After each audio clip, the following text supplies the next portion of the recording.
Dis-moi de quoi tu as peur et je te dirai qui tu es. Bonjour mes chers et bienvenue sur la chaîne de Marie Capron Thriller. Aujourd'hui, on parle de nos peurs.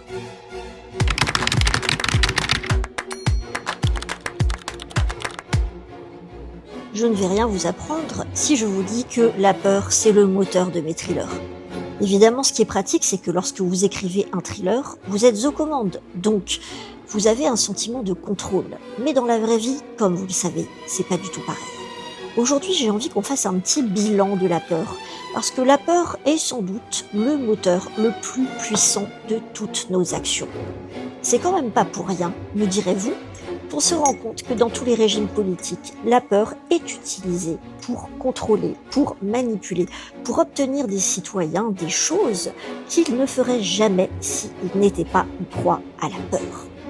Alors, sans plus tarder, mes chers, je vais vous partager quelques questions que je me suis posées pour ce petit tour d'horizon de la terreur. Et la première question que j'avais envie de vous poser, c'était la suivante. De quoi avez-vous vraiment peur aujourd'hui? En ce qui me concerne, je me suis rendu compte que ça fait plus de 5 semaines que je bloque sur une opération assez simple qui consiste à trouver une chambre étudiante pour ma fille. Et je suis pourtant quelqu'un d'assez efficace. Et là, depuis 5 semaines, je n'arrive pas à me mettre sur le dossier chambre d'étudiante. Et ce matin, au moment de tourner cette vidéo, j'ai réalisé que le blocage venait de ma peur. Je n'arrive pas, je crois, à me dire que je vais devoir rendre cet enfant au monde. Je n'arrive pas à me dire que je vais devoir l'installer ailleurs que chez moi, près de mon ventre. C'est très bizarre de dire ça, mais je crois que c'est une peur assez animale, assez instinctive, qui est en train de m'arracher les tripes et qui consiste à devoir accepter que une partie de vous, tout simplement, va être rendue au monde, puisque tout le monde sait qu'on ne fait pas les gosses pour soi. Voilà une peur dont j'ai pris conscience aujourd'hui et que je vous partage. Et je pense que le fait de l'avouer, et déjà de me l'avouer, va me permettre peut-être de trouver enfin cette foutue chambre étudiante. Une autre question qu'on pourrait se poser, je la trouve assez intéressante. Est-ce que la peur vous a déjà empêché de faire quelque chose d'important, mais d'important pour vous? Ça, c'est un truc dont j'ai guéri, et il m'est souvent arrivé, il y a quelques années, par peur de faire du mal à quelqu'un, par peur de blesser quelqu'un. Il m'est souvent arrivé de rester beaucoup trop longtemps dans des situations dont j'aurais dû m'extirper pour sauver ma carcasse. Et je crois que ça, c'est une peur vicieuse parce que c'est une peur altruiste. C'est la peur, c'est la culpabilité.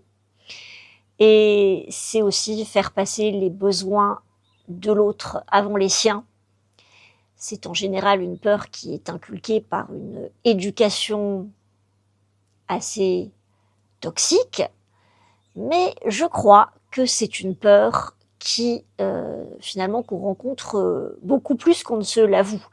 La peur de faire du mal à l'autre. Allez, attention, celle-là, elle pique, mais elle va faire du bien. Petite confession. Quelle est la peur que vous n'avouez jamais? C'est important quand même de la connaître. Je vais passer à la casserole avant vous. La peur que je n'avoue jamais, c'est la peur d'être fragile.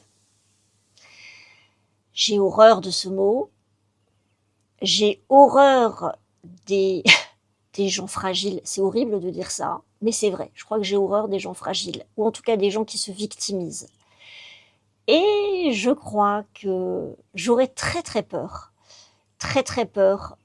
d'être classée dans cette catégorie.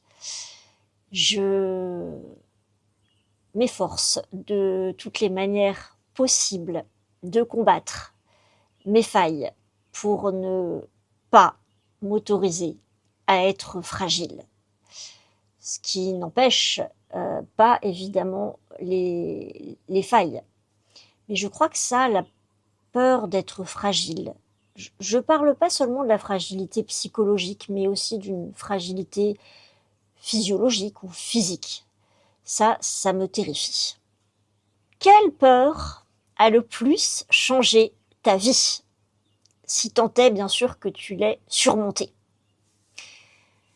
Alors, en ce qui me concerne, la peur qui a le plus changé ma vie, c'est la peur de rater.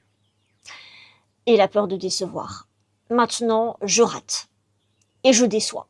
Alors, je me déçois moi, je ne sais pas si je déçois les autres. Mais en tout cas, c'est une peur que j'ai surmontée avec l'écriture, parce que quand vous écrivez, vous vous exposez à de multiples ratages. Et donc, si vous n'êtes pas prêt à encaisser ces ratages, vous n'êtes pas prêt à écrire. Donc, oui, la peur de rater, la peur de me décevoir, je crois que ça, c'est une peur d'auteur et que c'est une peur qui finalement, une fois qu'on la surmonte, permet de mettre en place beaucoup de chantiers en même temps et c'est très utile de s'en débarrasser.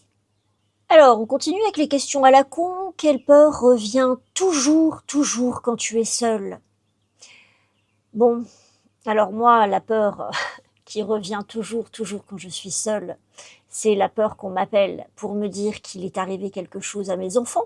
C'est la raison pour laquelle je mets mon téléphone en mode avion tous les soirs à partir de 22h.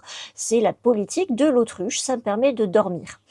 Autre peur aussi, qui est une peur que tous les lecteurs de Zola peut-être ont déjà partagée, c'est la peur de Gervaise. J'ai peur qu'on retrouve mon corps en putréfaction, mangé par les vers, sous un escalier, comme Gervaise dans la niche du père Bru.